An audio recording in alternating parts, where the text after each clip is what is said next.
what the titanium products export. We had a small firm like that. We have done away with the Keraxil and merged it already with the KBIP. So we have started that process, and the SERI Fed, we have decided to sort of merge it with the LHG institutions. We have started the process, but we need to professionalize that.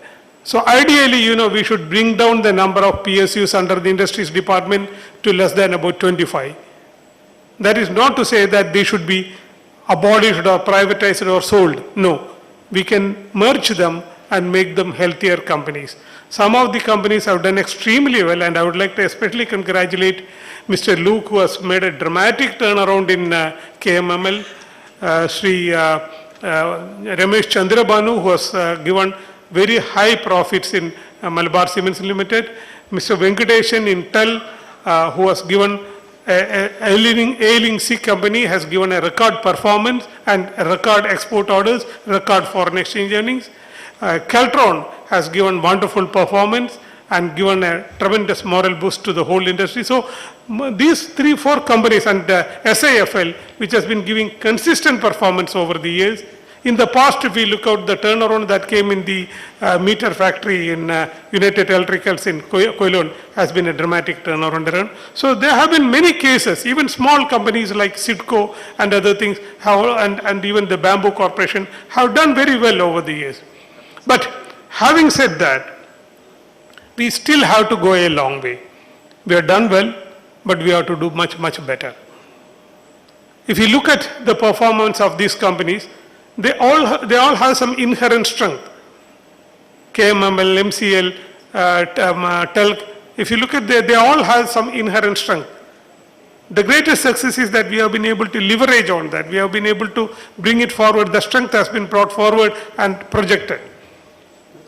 But if we really analyze that, we have to compare not with other PSUs in Kerala or not even with other PSUs in India. We have to compare with their peers in the private industry.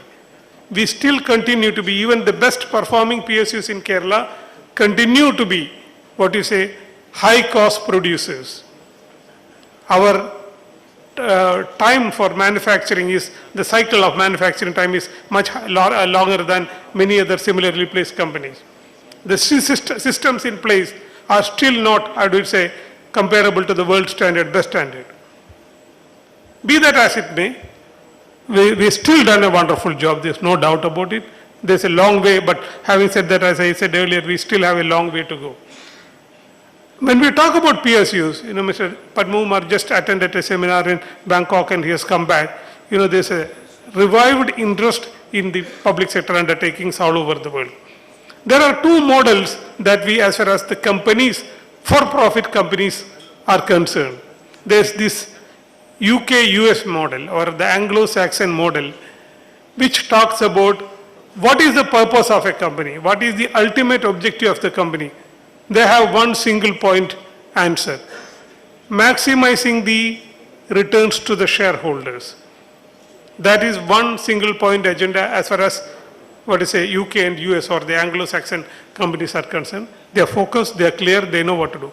But there's a different model which is equally well accepted in the world, which is called the Franco-German model, where they maximize the total return to all the stakeholders, which include not only just the shareholders, it includes the customers, it includes the employees, it includes the, those who have funded the company from outside.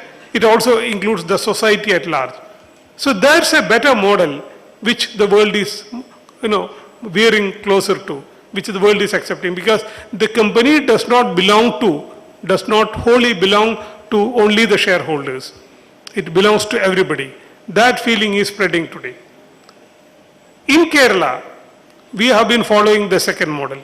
But I think even the second model, we are probably not following it well. Yeah, we are probably going to the other extreme where everything else is taken care of, but the shareholders' interest is often, the shareholders in this case is government, is often lost sight of. Well, that's not a good system too. We need to have stronger discipline in the organization. If you look at the success of the public sector undertakings all over the world, there are two things that you will see. A, very strong discipline. Wherever that discipline there, they have functioned well. Not necessarily within the socialist countries. We have the understanding that PSUs have flourished only in China and Russia or communist socialist countries. Not necessarily. In Italy or France or even Singapore, they have done well. But if you look at the guiding principle is that there is very strong discipline in the society, in the company, in the organization setup. There is the private sector. In the private sector, the discipline is brought out by the market forces. If your company is not not performing well, the shareholders sell your shares, the company will close down. So the market disciplines the company by withdrawing the fund support, and they are allowed to go down. Companies are allowed to flourish, allowed to fail. Except that when you have a global crisis like today, which is happening, started from USA, you cannot allow very large companies to fail, so you are supporting that. Those are what is exceptional situations. But the normal way in the capitalist society, the companies are disciplined or by pulling the plug under them, by cutting off the funds and allowing them to fail. We cannot have the luxury of allowing public sector to fail in India, especially in Kerala. Then we have to balance it with strong discipline, which unfortunately, I am very sorry to say, is lacking in Kerala. But the time has to come where we have to take some very unpopular and very strong measures, unless you either allow them to fail, which the market will take care of itself, or you discipline them. We can't have both ways. Continuously pumping in money to PSU is not a great way of running the PSUs. We have been doing it to a great extent, but I think there is a limit to that. We still have to do that. There are a lot of things which have contributed to the success of the PSU. The very strict monthly review by the Honorable Minister himself personally, which he has initiated and which he has been following, has been one of the main reasons for the success of the PSUs. And that has done extremely well as far as we are concerned. Two, the finance department has been extremely liberal with us. The finance department has got, I would like to place on record our sincere appreciation and thanks to Dr. Thomas Isaac for his unstinted support and his conviction about the public sector undertaking. That has gone a long way in supporting and reviving the public sector undertaking. But it's not just the amount of money that is important, but giving that money at the right time. 10 lakh or a crore of rupee today, when the company badly needs that finance, will go a long way than probably giving 10 times more after some time when the company has totally gone down. He has been one person who has seen that and giving us that time. And Honorable Minister has been personally following it up, taking with them, and even each company's problems have been discussed with the minister, and that has also helped us to this growth pattern.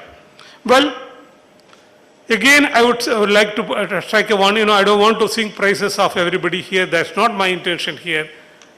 While we can justly be proud of our achievement, we should also be seeing that of the 28 companies which have made profit, we should also understand that some of the smaller companies have only used the arbitrage opportunities available in government to make profit. How is that happening? Being a public sector company, they sell to government, and maybe even without tender, or even if it is with tender, with limited tender from public sector companies. So by charging more from the government, some of them have made profit. That's not a very good way of running a company. So these arbitrage opportunities are not probably something we need to be proud of. We really need to compete with the private sector and make them best. There are very few companies which have done that, but I just would like to bring that also there. Again, the public sector lacks the kind of transparency which is now available in the market. Most of the public sector companies, let us admit, are the private companies of government. They are not public companies. And the way they are run, they are also run as public companies. Because if you look at our disclosure systems, the kind of accounting practices that we have, very few of them can withstand the scrutiny of SAB scrutiny or something like that. So one way of improving our transparency is to tap the capital market that is available. If you have to tap the capital market, we have to bring in much more transparency, much more discipline, much more market friendliness. And that would only strengthen the public sector. If you look at the success of some of the central public sectors, their movement from strength to strength, whether it's NTPC or BHEL or SBT or SBI, you will see that they are tuned to the market. They are competing with the private sector.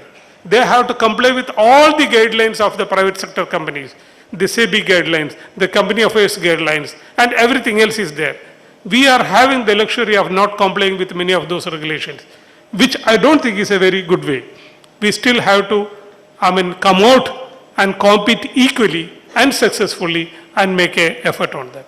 And even our system of too much exercise on, too much dependence on centralized control and monitoring, I don't think that's a good system in the long way. In crisis, when things are really fallen apart like what has happened in Kerala, this is a very good system. But we need to put it back on track. The companies will be run by the board of directors.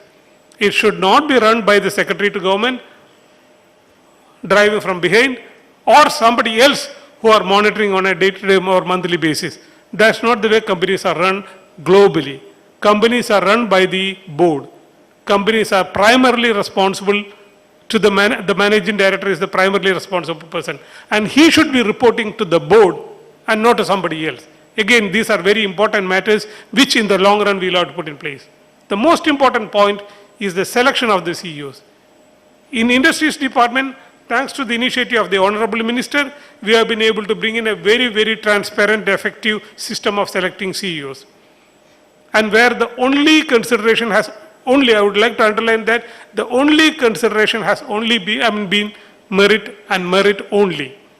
But we have not been able to institutionalize that system. That system is institutionalized in Government of India. So we need to again have what you say, legal backup for that system, and unless we institutionalize, these are reversible. Many of the positive things that we have done in the past, we will be able to make permanent, we'll be able to get permanent advantage of that only if we are able to probably put them on a track and on an autopilot, which will happen only if there is a legislative support. Like the Public Service Commission, you need the Public Enterprises Selection Board, which is a statutory organization. And that organization alone should be selecting executive directors or at the board level directors and CEOs. That would go a long way in bringing in transparency. So there are many, and again in the corporate governance, we should be accountable to the public, to the shareholders, to the employees, to everybody. That is not fully happening now. Well, I don't want to take much time, Honorable Ministry is there, but we need to we have traveled a very, very long way. We can justly be proud of what we have achieved over the years, but then I don't want complacency to set in. Let's work hard and make the PSUs in Kerala the model for the rest of India and if possible for the rest of the world. Thank you very much. Thank you, sir. കേരളത്തിലെ പൊതുരംഗത്തും വിശിഷ്യ revenue വകുപ്പിനും ഊർജ്ജസ്വലവും കാര്യക്ഷമവുമായ പ്രവർത്തന നേതൃത്വം നൽകുന്ന Shri K P Rajendran അവർകൾ ഇന്ന് നമ്മോടൊപ്പമുണ്ട്. Yes, Sri K.P. Rajendran, Honorable Minister for Revenue, he is here with us as our chief guest. I request you, sir, to deliver the opening address.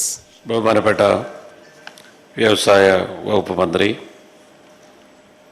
ബഹുമാന്യ സുഹൃത്ത് ശ്രീ എളമരം കരീം, ഇവിടെ സ്വാഗതം പറഞ്ഞ റിയാബിൻ്റെ chairman Shri John Mathai AS, ആമുഖ പ്രഭാഷണം നടത്തിയ principal secretary Shri Balakrishnan AS, വേദിയിലുള്ള മറ്റ് ശ്രീ ശ്രീനിവാസൻ, ശ്രീ പത്മകുമാർ ഉൾപ്പെടെ വ്യവസായ വകുപ്പിലെയും അതുപോലെ ബഹുമാനപ്പെട്ട മന്ത്രിയുടെ ഇതിനൊക്കെ ഏറ്റവും പ്രധാന പങ്ക് വഹിക്കുന്ന സഹപ്രവർത്തകർ, മറ്റു ഉദ്യോഗസ്ഥന്മാർ, ഇവിടെ പങ്കെടുക്കുന്ന വിവിധ പൊതുമേഖലാ സ്ഥാപനങ്ങളുടെ ഉയർന്ന ഉദ്യോഗസ്ഥരെ, മറ്റ് മാധ്യമ സുഹൃത്തുക്കളെ, മറ്റ് സുഹൃത്തുക്കളെ, വളരെ സന്തോഷത്തോടു കൂടിയാണ് ഈ പരിപാടിയിൽ പങ്കെടുക്കുന്നത്.